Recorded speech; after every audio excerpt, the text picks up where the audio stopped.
Premier. Hey, Tzorayim Tovim, good afternoon, good to be here. And again, thank you so much to Richard and to Herbert for putting together this this conference, and for giving us the opportunity to sit here. I think so often we remain within our own four walls and only talk to those who we agree with too often. So here's a great opportunity for true pluralism and a true exchange of ideas.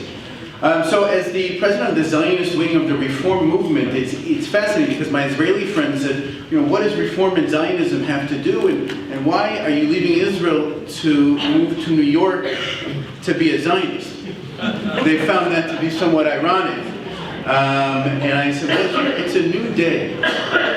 And here I want to start off with a religious text, actually, a verse that we say from our Siddur every morning. When we say, Or Chadash Ad Zion Ta'ir, V'nizkeh Kulanu Nehira Le'oro, that a new light shall shine on Zion, may all of us merit, and may we merit quickly in our days. And that's the work that we need to do. So I won't bore you with a lot of the history to say that the Reform movement wasn't overwhelmingly excited about the Zionist enterprise and its inception won't come as a great shock to anybody here. However, it was there was always this healthy tension within the Reform movement.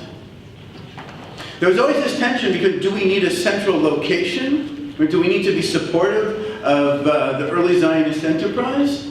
Versus, yes, absolutely. It was Rabbi Stephen Wise who shows up at the Second World Zionist Congress in 1898 and has a personal encounter with Theodor Herzl and is overwhelmingly inspired and comes back and founds essentially what later develops to be the American Zionist movement. And it was other rabbis that made great impact. Abba Hillel Silver from Cleveland, who in effect was helpful in getting the UN vote on November 29th, 1947, after a very, very powerful speech that he made. But these things should be noted. Now, let's fast forward. We can't ignore the major milestones that happened along the way: the Shoah, the establishment of the state, the '67 war. I think, as Congressman Wexler mentioned, left a huge impact on that generation of American Jews a half century ago. And now we're facing a different reality. So I want to give you a little bit of my, hashkafa, my perspective of, world outlook of what Zionism should be, and then to say a few words about the great challenges that we're facing today. I'll say to be a Zionist has to be about three things, and I'll catch that in a text from Rabbi Hillel in Pirkei Avot that I'm sure you're all familiar with. First thing has to be about ourselves. And he says, In ein ani li, full stop. Wait, hang on, we'll get there. If I am not for myself. Zionism was originally a movement for Jewish peoplehood.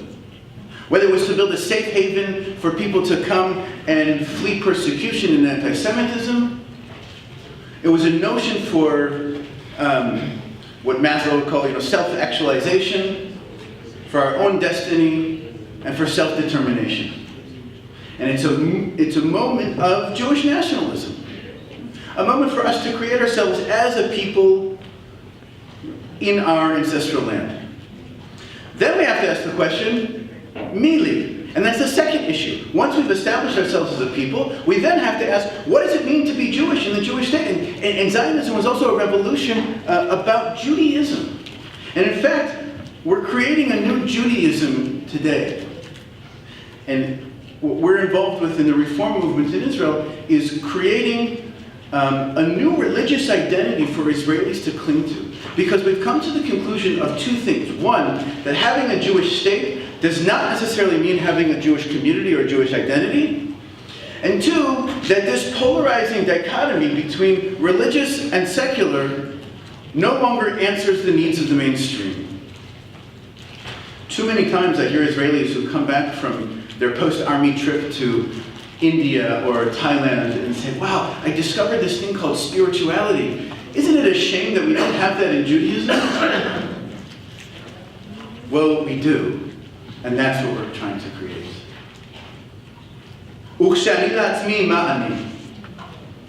And if I'm only for myself, then what am I? And that's the question that we have to ask. Because first is peoplehood. Second is Judaism, which is different than Jewishness. And the third has to be about, we have to be judged on how we treat the other. We have to be judged on how we treat the stranger and how we treat our neighbors. It's not a coincidence. This is mentioned 36 times in the Torah that we shouldn't oppress the stranger and we should love the stranger as ourselves. That is a central tenet to what it means to be both, in my opinion, Jewish, Zionist, and we consider ourselves religious Zionists who look at this through this covenantal relationship that we have between God and the Jewish people in our land. And I'll end with this, with one last pasuk. And this is the challenge that I think that we're facing. On the earlier panel, they mentioned the notion of tikkun olam. Now, we have a lot of teenagers who think and talk about tikkun olam all the time, and they arrive in Israel and they say, hey, how do you say tikkun olam in Hebrew? Because do they have that concept here in Israel? Or we're saying, actually, by the way, the Zionist movement was meant to be a movement of social justice in its inception. That we're here to try to create what we call a chevra lemofet, an exemplary society. And we have to see it in this one pasuk that we in the Reform movement usually only quote the first half of the pasuk. We say tzedek, tzedek, tiradov, or justice, justice shall you pursue. And I do this with Reform rabbis all the time. I say, what's the second half?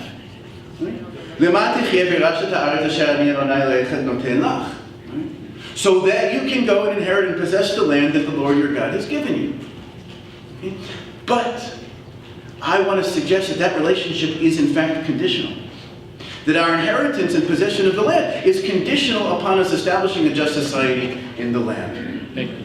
And we need to do that together. Thank you.